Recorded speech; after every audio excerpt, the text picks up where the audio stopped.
कि रामपाल तत्वदर्शी नहीं है, वो एक जपी है, जपी, मंत्र जपने वाला।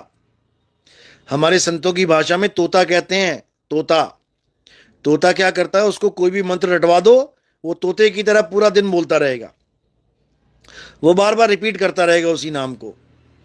तो रामपाल जी महाराज एक जपी है, जपी। तपस्या करने वाले तपी कहलाते हैं, मंत्र जपने वाले जपी कहलाते हैं। रामपाल जी महाराज तत्वदर्शी संत नहीं है, रामपाल जी महाराज जपी हैं। तुम्हें माला पकड़ा देंगे, जाके देख लेना, मंत्र जपवा देंगे, जाके देख लेना। और 3 बार तुमसे जो आरती गवाएंगे उसमें कबीर साहब बार बार बोल रहे हैं, ना मैं जप में, ना मैं तप में। लेकिन तुम्हारे कानों में उंगलियां डलवा देगा वो, तुम्हें ये सुनाई नहीं देगा, जो तुम गाओगे वही तुम्हें सुनाई नहीं देगा। ना मैं जप में, ना मैं तप में, क्या मतलब होता है ना मैं जप में का? यानी कोई नाम मत जपो। ना मैं तप में, यानी कोई तपस्या मत करो। ना मैं व्रत उपवास में, यानी कोई व्रत मत करो। ये पूर्णमासी का व्रत ये छूट नहीं रहा कबीर पंथियों से। बाणी गा रहे हैं ना मैं व्रत उपवास में, लेकिन ना व्रत छूट रहा है। बाणी गा रहे हैं ना मैं तप में, लेकिन तप नहीं छूट रहा है। बाणी गा रहे हैं ना मैं जप में, ना तो जप छूट रहा है। क्या बनेगा इन लोगों का? तो मेरे भाई, असली ज्ञान प्राप्त करना है तो हमारे सत्संग सुनो, और दुनिया क्या बकवास करती है उसको छोड़ दो। लोग तो ऐसे हैं कि तुम्हारा 2000 का असली नोट भी तुमसे लेके कहेंगे अबे नकली है फेंक दे, नकली है फेंक दे। और अगर तुमने फेंक दिया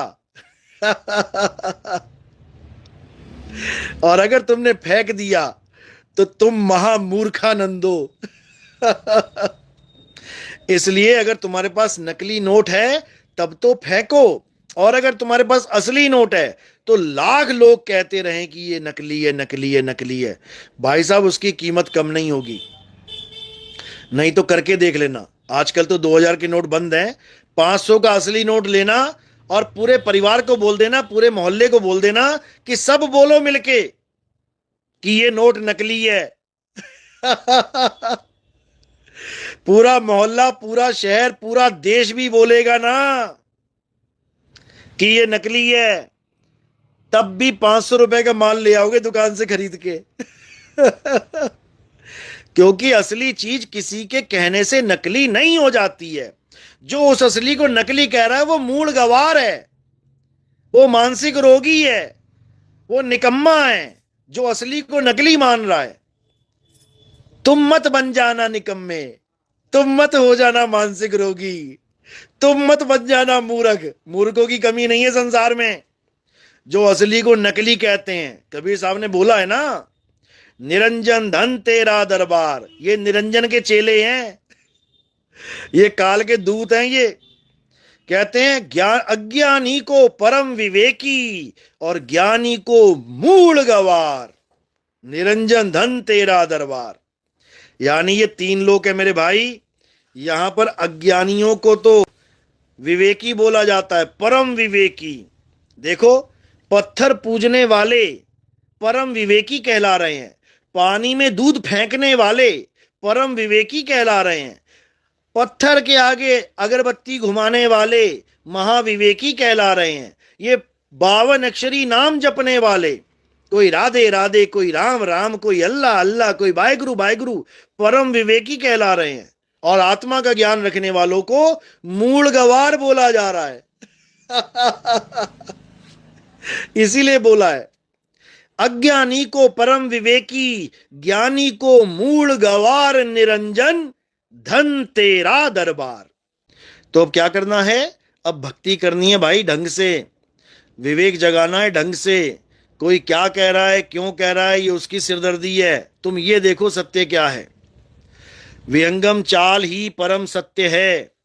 विहंगम चाल कबीर साहब की अपनी चाल है।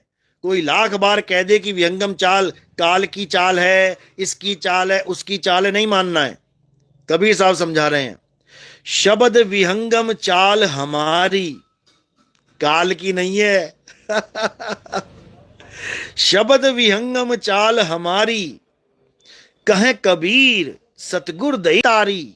चाबी मिल जाएगी विहंगम चाल से।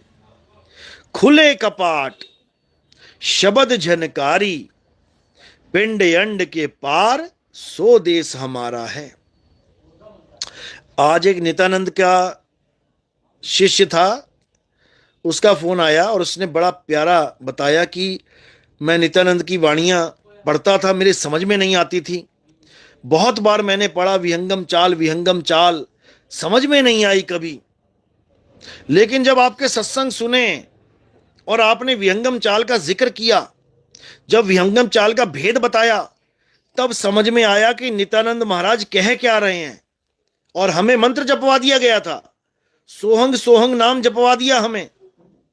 हम सोहंग सोहंग करते जन्म बर्बाद कर रहे थे, क्योंकि नित्यानंद जी महाराज, पलटू जी महाराज, नाभा जी, गरीबदास जी महाराज, हर जगह ये सोहंग सोहंग सोहंग का ही जाप है।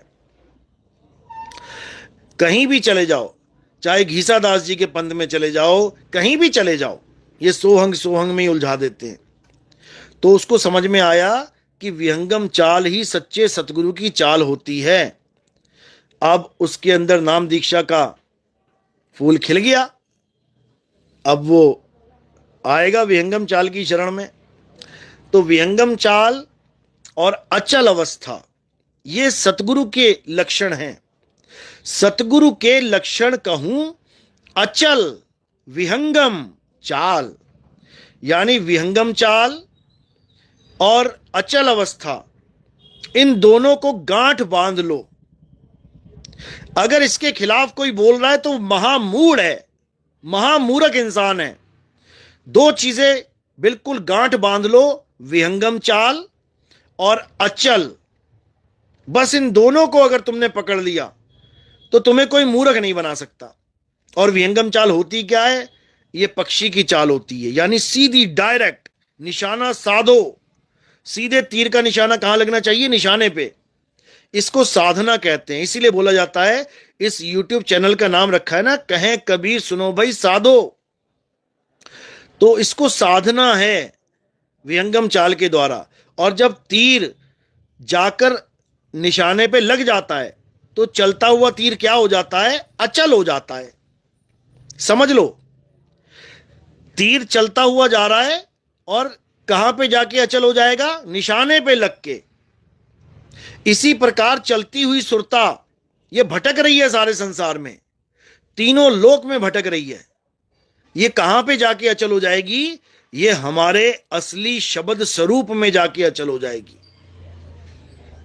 असली स्वरूप में वहां अचल हो जाएगी, जिसको बोला है सुरत समाये शब्द में और वाको काल ना खाए।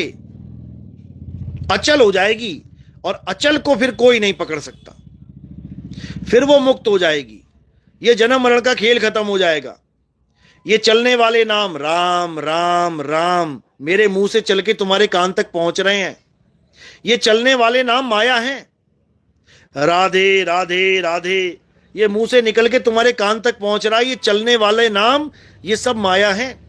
वाहेगुरु वाहेगुरु वाहेगुरु ये मेरे मुंह से निकला, तुम्हारे कान तक पहुंचा, चलने वाला नाम है, माया है। God God hallelujah Allahu Akbar, कोई भी नाम मुंह से निकल के तुम्हारे कान तक पहुंचा तो ये चलने वाला नाम है। और जबकि नाम अचल होना चाहिए, अचल नाम ही तुम्हें अचल कर सकता है, चलने वाला नाम तुम्हें चला चला के घुमाएगा। तो इसलिए अब तुम्हें समझ में आएगा कि आखिर सत्य होता क्या है, अचल होता क्या है। अध्याय 3 में यही बोला गया है। 17वां श्लोक, हे अर्जुन, जो अपनी आत्मा में रमण करते हैं, यानी रम जाते हैं।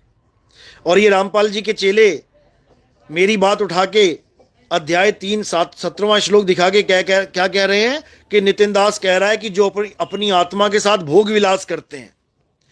ऐसे मूढ़ बुद्धि लोग मैंने जीवन में कभी नहीं देखे। रमण करने को ये क्या मान बैठे हैं कि जैसे राधा रमण कहते हैं कि राधा के साथ रमण करने वाला कौन? कृष्ण जी। राधा के साथ रमण करने वाला कृष्ण जी, उस रमण को यहां फिट कर रहे हैं ये लोग कि नितिन दास कह रहा है कि अपनी आत्मा के साथ भोग विलास करो। अरे मूर्खों, ओ मूर्खों। रमण का मतलब होता है रम जाना, समा जाना। सूरत समाए शब्द में, वो रम गई है उसमें जाके। वाह को काल ना खाए। ऐसे मूढ़ बुद्धि नहीं देखे मैंने कभी। लेकिन चलो, मालिक के जीव हैं, कभी अकल आएगी इन लोग को। लेकिन इनकी इनकी वजह, इनकी इन्हीं बेवकूफियों की वजह से इन्हीं के भगत जाग रहे हैं। इन्हीं की डिबेट सुन सुन के कहते हैं कितने बड़े बेवकूफ हैं ये लोग, हम किनके साथ जुड़ गए थे गलती से, अब सही रास्ता समझ में आया है। तो ये चौधरी बन रहे थे, बड़े ज्ञानी बन रहे थे, लेकिन इन्होंने अपने ही पैर पे ऐसा कुल्हाड़ा मार लिया, इनके हजारों लाखों जीव इनसे टूट गए, इनके नकली नामों को छोड़ दिया, अब असली नाम के शरण में आए हैं। समझो। तो अब क्या करना है? अब अचल अवस्था को जानना है। अचल, अचल का मतलब जो चलने में नहीं आता। आवे न जावे, जन्मे नहीं मरे, सो निज पीव हमारा।